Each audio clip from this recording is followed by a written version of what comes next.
2026-27ನೇ ಸಾಲಿಗೆ ಕ್ಯಾಂಪ್ಸ್ ಅನ್ನೋ ಒಂದು ಹೊಸ ಅಪ್ಲಿಕೇಶನ್ ತೊಗೊಬಂದಿದ್ದಾರೆ ನಮ್ಮ ಇಲಾಖೆಯಿಂದ. ಕಳೆದ ವರ್ಷ ಒಂದು ಟ್ರಯಲ್ ಅಂತ ಹೇಳಿ ಕೊಟ್ಟಿದ್ದರು. ಅದರಲ್ಲಿ ಕೆಲವೊಂದು ಸಾಧಕ ಬಾಧಕಗಳಿದ್ವು, ಅದನ್ನು ಅಡ್ಜಸ್ಟ್ ಮಾಡಿಕೊಂಡು ನೆಕ್ಸ್ಟ್ ವರ್ಷದಿಂದ ಅದನ್ನು ಕರೆಕ್ಟಾಗಿ ಮಾಡ್ಕೊಂಡು ಹೋಗಬೇಕು ಅಂತ ಹೇಳ್ತಿದ್ರು. ಹಾಗಾಗಿ ಈ ವರ್ಷದಿಂದ ಎಲ್ಲ ತಯಾರಿ ಆಗಿದೆ. ಆದರೆ 4 ಡಿಸ್ಟ್ರಿಕ್ ಅವ್ರನ್ನ ಬಿಟ್ಟು ಇನ್ನು ಬಾಕಿ ಎಲ್ಲ ಡಿಸ್ಟ್ರಿಕ್ ಅವರಿಗೆ ಇದೊಂದು ಹೊಸ ಕಾರ್ಯಕ್ರಮ.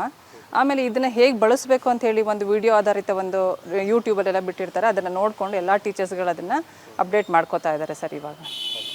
ಅದು ಸ್ಟಾರ್ಟಿಂಗಲ್ಲಿ ನಿಮಗೇನು ರಜೆ ಬಿಡ್ತಾ ಲೇಟಾಗಿ ಲಾಗಿನ್ ಆಯಿತು ಅಂತ ಅದನ್ನು ಹೇಳಿದ್ರು.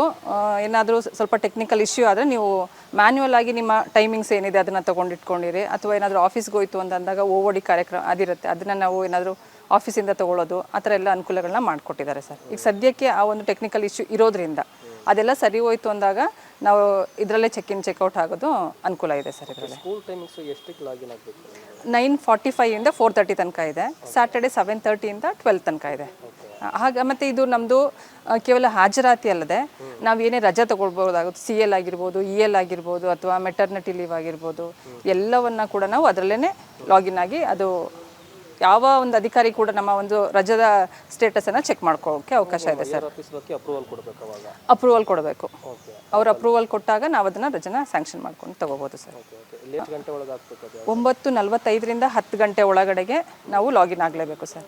ಅದಕ್ಕಿಂತ ಏನಾದರೂ ಲೇಟ್ ಆಯಿತು ಅಂತ ಹೇಳಿದ್ರೆ ನಮಗೆ ಅರ್ಧ ದಿನದ ವೇತನ ಸಹಿತ ರಜೆಯನ್ನು ನಾವು ತೆಗಿತೀವಿ ಅಂತ ಹೇಳಿದ್ದಾರೆ. ಅದೇ ದಿನ 3 ಇದಾಯಿತು ಅಂತ ಹೇಳಿದ್ರೆ ಅದನ್ನು 1 ದಿನದ CL ಆಗಿ ಕನ್ವರ್ಟ್ ಮಾಡ್ತಾರೆ ಅಂತ ಹೇಳಿದ್ದಾರೆ. ಇಲ್ಲ ಸರ್, ಖಂಡಿತ ಇಲ್ಲ. ನಾವು ಮೊದಲು ಲಾಗಿನ್ ಆಗಬೇಕಾದ್ರೆ ನಮ್ಮ ಸ್ಕೂಲ್ ಪ್ರಿಮಿಸಸಲ್ಲೇ ಆಗಬೇಕು.